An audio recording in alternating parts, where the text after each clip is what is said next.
Hi, we're the Juans, and this is Behind the Beat of Umaga.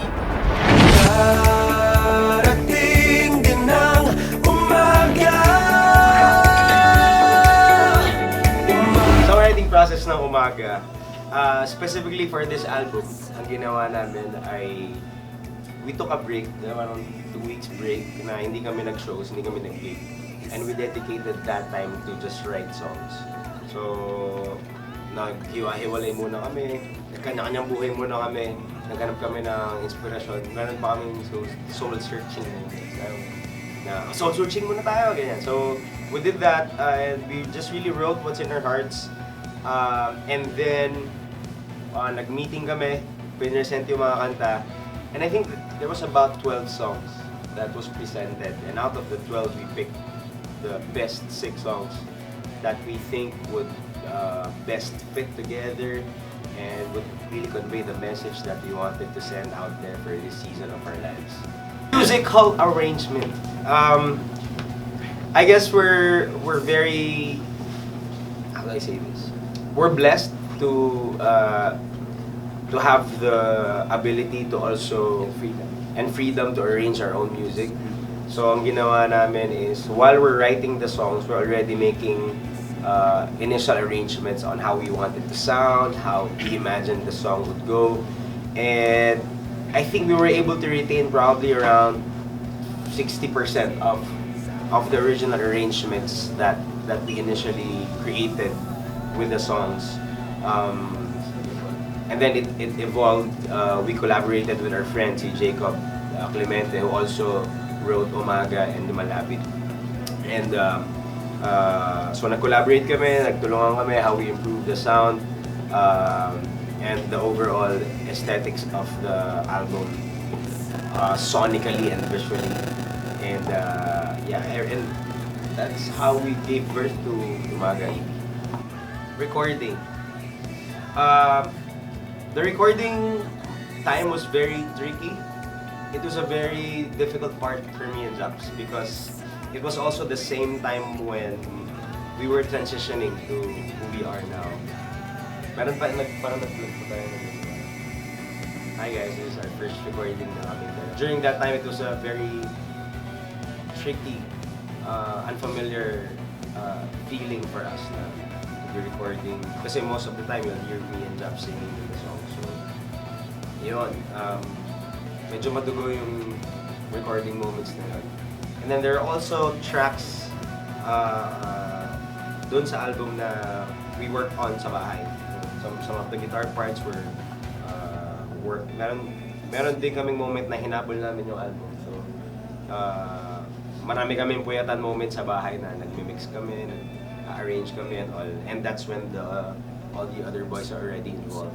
So yung mga last few remaining steps of the album, finishing it, that's where we all had to really get together.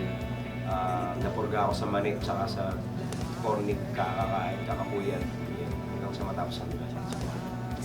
We did a Twitter party, hashtag Juans Umaga. Tapos, birthday ni Boss Vic nun, so we were also performing kasabay nung pagka-release nung digital release ng album. And I guess what really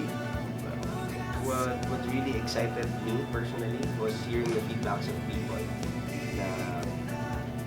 Now people really appreciate our music, not just because we're cute or all those superficial things, but nung mga tao nagko-comment about our songs, that really made me feel good about the whole album and about everything pinaghirapan namin for Umaga. Si Japs kasi, sobrang usi nito. Sobrang talaga, as in. So, mastered na yung tracks, tapos parang sabi sa akin, bro, parang hindi ako masaya dun sa tutulog na lang. Kasi kung maririnig niya itutulog na lang, ano siya parang ka nasa kwarto, tapos parang maririnig mo na kinuha yung gitara, all those artsy, aesthetic elements. So, Japs wanted to make sure that it was perfect. So, parang niremaster pa ulit. I think 2 or 3 versions pa ulit na mastering before siya na-approve at before siya talaga na-release. So basically kung ano man yung naririnig nyo sa Spotify, sa album, I think that's our best form and that's the best sound we could deliver. I'm super duper proud of this because not because I made it but Japs made this. It's his piece of art. So Japs, kwento mo yung Okay. Ang nauna talaga dito sa album na to is yung cover. Kasi since magre-release na, cover pa lang yung meron ako. Kasi yun yung hinihingi sa Spotify. So, ito yung una kong ginawa. Tapos pinattern ko na lang dito yung lahat ng mga naka-include yan. Tapos pag bubuksan ko na ba? Okay, sa loob. Okay, syempre yung CD. Same feels pa din ng cover. And abstract. Colorful, abstract. Yung influence nito galing pa siya sa lumang The Juans. Mga gradient. Medyo in-improve ko lang na medyo abstract. Hindi ko siya ma-explain fully, pero ito lang kasi talaga yung na-feel ko. Parang as an artist, di ba, kung ano yung na-feel. Hindi mo naman siya talaga na-explain minsan. So, never seen before. Yeah. Yun, so that is Umaga EP. Do encourage you to grab a copy.